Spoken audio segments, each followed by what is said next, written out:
नमस्कार दोस्तों, स्वागत है आपका मेरे चैनल पर। आज हम बात करेंगे रेगुलर बेल के बारे में। आखिर रेगुलर बेल होती क्या है? बीएनएसएस 2023 के तहत इसमें कौन कौन से नए नियम आए हैं? और सबसे जरूरी बात, जमानत आपका अधिकार है, जेल नहीं। अगर आप या आपके परिचित कभी ऐसी स्थिति में फंस जाएं जहां रेगुलर बेल की जरूरत हो, तो यह जानकारी आपके लिए बहुत काम आने वाली है। तो चलिए शुरू करते हैं वीडियो। बीएनएसएस 2023 क्या होती है? रेगुलर बेल, नियमित जमानत, आपके अधिकार और नए कानून। जमानत क्या है? जमानत एक कानूनी प्रक्रिया है जिसके तहत गिरफ्तार व्यक्ति को कुछ शर्तों पर अस्थायी रूप से रिहा किया जाता है। इसका उद्देश्य यह सुनिश्चित करना है कि व्यक्ति अदालती कार्रवाई के दौरान मौजूद रहेगा और न्याय प्रक्रिया में बाधा नहीं डालेगा। जमानत का मतलब, गिरफ्तारी के बाद कोर्ट या पुलिस से अस्थायी रिहाई विशिष्ट शर्तों और नियमों के साथ। यह आरोपी को मुकदमे के दौरान समाज में रहने की अनुमति देता है। बॉन्ड और एक गारंटी कि आरोपी कोर्ट में हाजिर होगा। यह एक वित्तीय सुरक्षा या किसी व्यक्ति की जिम्मेदारी हो सकती है। अपराधों में अंतर, जमानती बेलेबल अपराध, छोटे अपराध जहां जमानत अधिकार है। गैर जमानती नॉन बेलेबल अपराध, गंभीर अपराध जहां जमानत कोर्ट के विवेक पर निर्भर करती है। बीएनएसएस 2023 भारतीय नागरिक सुरक्षा संहिता का नया कानून। भारतीय नागरिक सुरक्षा संहिता बीएनएसएस 2023 दंड प्रक्रिया संहिता सीआरपीसी का स्थान लेती है। यह नया कानून जमानत संबंधी नियमों में महत्वपूर्ण बदलाव लाता है, जिसका सीधा असर न्याय प्रक्रिया पर पड़ेगा। सीआरपीसी की जगह बीएनएसएस 2023 न्याय प्रणाली को आधुनिक बनाने और केस निपटारे में तेजी लाने के उद्देश्य सीआरपीसी का एक व्यापक प्रतिस्थापन है। हिरासत की अवधि, पुलिस हिरासत की अवधि अब अधिकतम 15 दिनों तक हो सकती है, जबकि न्यायिक हिरासत को 60 से 90 दिन तक बढ़ाया जा सकता है, जो अपराध की गंभीरता पर निर्भर करता है। सख्त होती शर्तें, कई मामलों में, विशेष रूप से कई आरोपों वाले मामलों में जमानत मिलना अधिक कठिन हो गया है। यह जटिल अपराधों में जवाबदेही बढ़ाने के लिए है। नियमित जमानत के नए प्रावधान। नियमित जमानत वह है जो किसी व्यक्ति की गिरफ्तारी के बाद दी जाती है, जब यह सुनिश्चित हो जाए कि आरोपी के भागने या जांच में बाधा डालने का कोई खतरा नहीं है। बीएनएस ने इस प्रक्रिया को और स्पष्ट किया है। शर्तों के साथ रिहाई, आरोपी को निश्चित शर्तों पर रिहा किया जाता है, जैसे नियमित रूप से कोर्ट में हाजिर होना और जांच में सहयोग करना। बीएनएसएस धारा 482/3, यह धारा गवाहों की पहचान के लिए 15 दिन से अधिक हिरासत की आवश्यकता होने पर भी जमानत मिलने की संभावना प्रदान करती है, मानवीय आधार को प्राथमिकता देते हुए।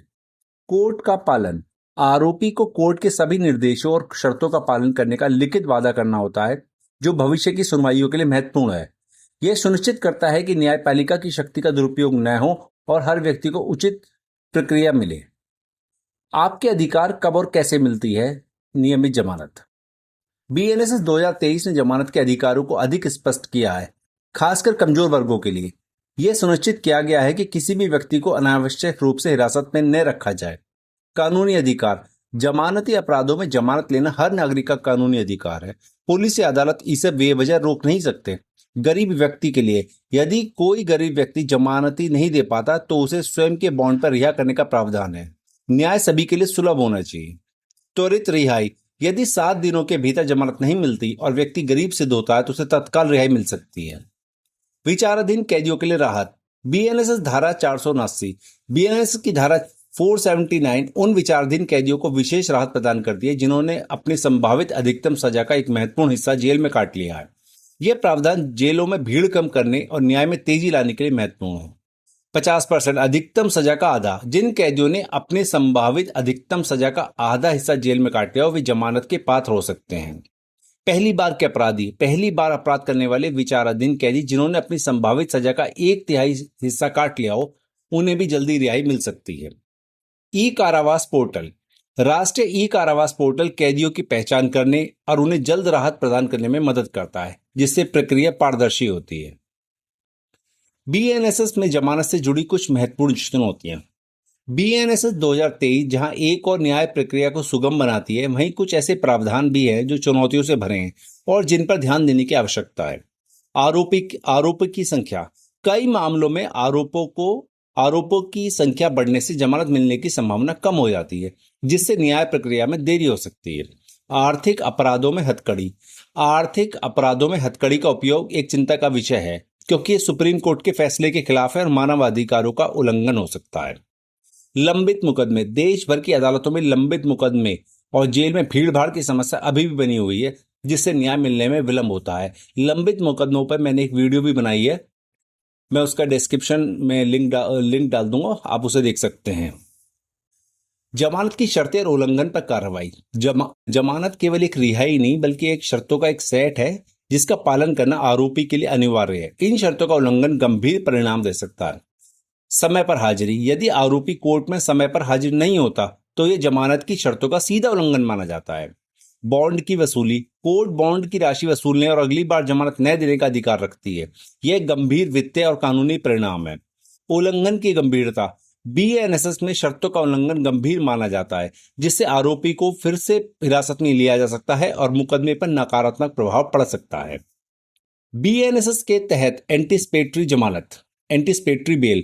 एंटीसिपेटरी जमानत, जिसे अग्रिम जमानत भी कहा जाता है, एक महत्वपूर्ण कानूनी प्रावधान है जो किसी व्यक्ति को गिरफ्तारी से पहले जमानत पाने का अवसर देता है। बीएनएसएस ने इस प्रावधान को बनाए रखा है। गिरफ्तारी से पहले सुरक्षा। यह व्यक्ति को संभावित गिरफ्तारी के खिलाफ सुरक्षा प्रदान करता है, जिससे अनावश्यक हिरासत से बचाया जा सके। गंभीर अपराधों में अपवाद। कुछ गंभीर अपराधों जैसे नाबालिग के साथ गैंगरेप में जमानत नहीं मिलती, ताकि न्याय की संवेदनशीलता बनी रहे। प्रावधानों में स्थिरता। बीएनएसएस में इस प्रावधान में कोई बड़ा बदलाव नहीं हुआ है, जो इसके मूल उद्देश्य और प्रभाविता को दर्शाता है। निष्कर्ष क्या निकलता है इस पूरे बेल का, नियमित बेल का? बीएनएसएस 2023 और आपके जमानत अधिकार। बीएनएसएस 2023 ने भारतीय न्याय प्रणाली में एक महत्वपूर्ण बदलाव लाया है, खासकर जमानत प्रक्रिया को लेकर। यह कानून न केवल प्रक्रिया को अधिक स्पष्ट और न्याय संगत बनाता है, बल्कि कमजोर वर्गों के अधिकारों को भी मजबूत करता है। अधिक स्पष्ट है। बीएनएस ने जमानत प्रक्रिया को अधिक स्पष्ट और पारदर्शी बनाया है। कानूनी सलाह। अपने अधिकारों को जानें और जरूरत पड़ने पर हमेशा कानूनी सलाह लें। गरीबों को राहत। गरीब और विचाराधीन कैदियों के लिए नए और मानवीय प्रावधान जोड़े गए हैं। पालन जरूरी है। जमानत की शर्तों और कोर्ट के निर्देशों का पालन करना अत्यंत आवश्यक है। अधिकार मजबूत। जमानत मिलने का अधिकार अब पहले से कहीं अधिक मजबूत हुआ है। तो ये मेरी एक छोटी सी पहल है जो मैंने वीडियो के माध्यम से आप लोगों तक पहुंचाई है। उम्मीद है दोस्तों आपको रेगुलर बेल और बीएनएसएस 2023 से जुड़े नए नियमों की पूरी जानकारी मिल गई होगी। अगर वीडियो पसंद आई है तो लाइक जरूर करें। कमेंट में हमें बताइए कि अगली बार किस कानूनी विषय पर जानकारी चाहिए। और हाँ, चैनल को सब्सक्राइब करना न भूलें, ताकि आपको मिलती रहे ऐसे ही उपयोगी लीगल नॉलेज सरल भाषा में। मिलते हैं अगली वीडियो में। तब तक के लिए जय हिंद, जय भारत, धन्यवाद।